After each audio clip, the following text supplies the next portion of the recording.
चलते चलते चैनल में आज के विचार का विषय है, हमें जीवन में कभी कभी झूठ क्यों बोलना चाहिए। प्रिय दोस्तों, श्रीमद् भगवत गीता में कृष्ण जी ने अर्जुन को समझाया था कि हम अपने पूर्ण जीवन में 3 तरह के कर्म करते हैं। सबसे पहला कर्म होता है सुकर्म, दूसरा होता है विकर्म और तीसरा होता है अकर्म। सुकर्म हमारे जीवन का अनिवार्य कार्य होता है, जिसमें हम अपने परिवार का पालन पोषण करते हैं, हम अपने काम धंधे करते हैं और हम अपने कर्तव्य पूरे करते हैं। सुकर्मों से ही हमारा जीवन बनता है और इस धरती पर अगर हमने जन्म लिया है तो हमें सुकर्म तो करने ही होंगे।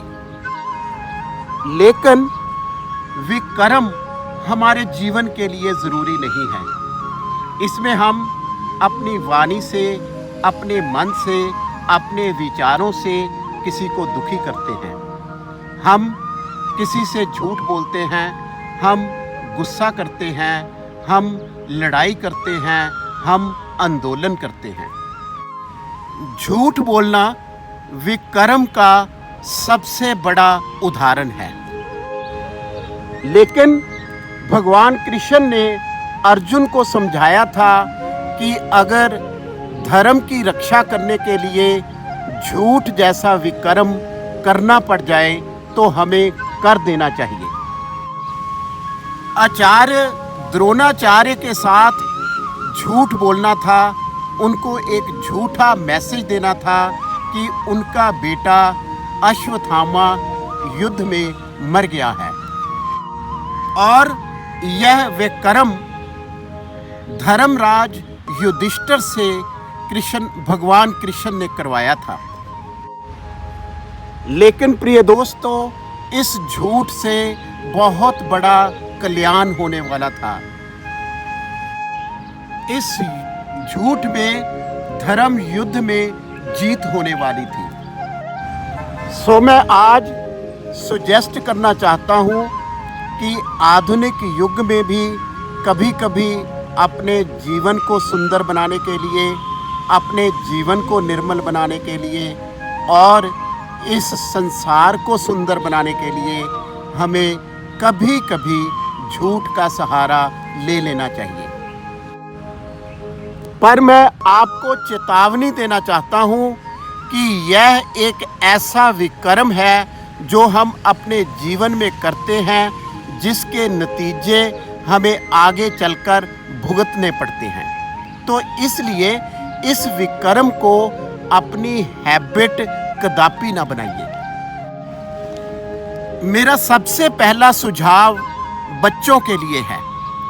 अगर आपको किसी नशेड़ी से दूर रहने के लिए झूठ बोलना पड़े तो प्रिय बच्चों, झूठ जरूर बोलो। नशेड़ियों की संगत से अगर दूर रहने के लिए आपको सच्चाई से दूर रहना पड़ रहा है तो कुछ पलों के लिए सच्चाई से दूर हो जाइए, क्योंकि नशेड़ियों की एक ऐसी संगत होती है, ड्रग एडिक्ट्स की एक ऐसी संगत होती है, शराबी लोगों की एक ऐसी संगत होती है जिसमें आप अपने जीवन की हर बुरी आदत सीख सकते हैं। पूर्ण विश्वास के साथ इन बुरे लोगों के सामने झूठ बोलकर इन लोगों से अपना दामन छुड़ा लीजिए। मेरा दूसरा सुझाव बड़े लोगों के लिए है, प्रौढ़ लोगों के लिए है, जवान लोगों के लिए है, बूढ़ों के लिए है कि नकारात्मक लोगों से बचने के लिए, नेगेटिव लोगों से बचने के लिए अगर आपको कभी झूठ का सहारा लेना पड़ रहा है तो झूठ का सहारा ले लीजिए। प्रिय दोस्तों, अगर आप नेगेटिव लोगों के साथ जुड़ते हैं तो आपको बहुत सी बीमारियों का अपने जीवन में सामना करना पड़ेगा, सो अगर स्वस्थ रहने के लिए आपको कभी झूठ का सहारा लेना पड़ रहा है तो आप झूठ का सहारा अवश्य ले लीजिए। जीवन में और कहीं भी प्रिय दोस्तों आपको झूठ बोलने की ज़रूरत नहीं है। और कृष्ण जी ने तीसरे कर्म के बारे में बताते हुए अर्जुन को बोला था कि तीसरा कर्म अकर्म होता है, जो शरीर और मन से हम परे कुछ प्राप्त करने के लिए करते हैं।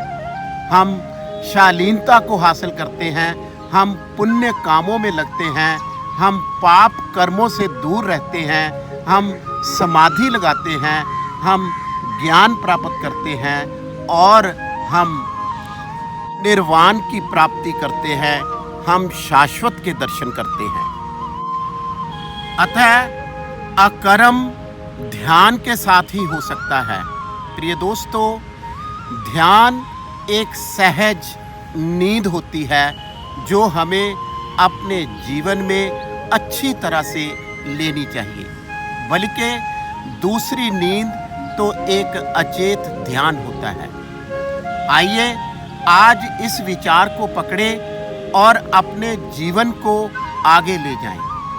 आपको सुकर्म करने होंगे हमेशा, विकर्म करने होंगे कभी कभी, अकर्म करने होंगे अगले जन्म के लिए। आइए आज इस विचार को पकड़े और सोचें कि हमारे झूठ जैसे विकर्म से अगर इस जीवन में किसी प्राणी का फायदा हुआ है, किसी प्राणी की जान बची है, किसी प्राणी का आदर सम्मान की रक्षा हुई है, तो उस विकर्म के कारण ग्लानि में ना जिए, बल्कि अपने अतीत में अपनी और दूसरों की तमाम गलतियों को माफ़ कर केवल वर्तमान के हर पल को पूरी ऊर्जा और आनंद के साथ जिए। धन्यवाद।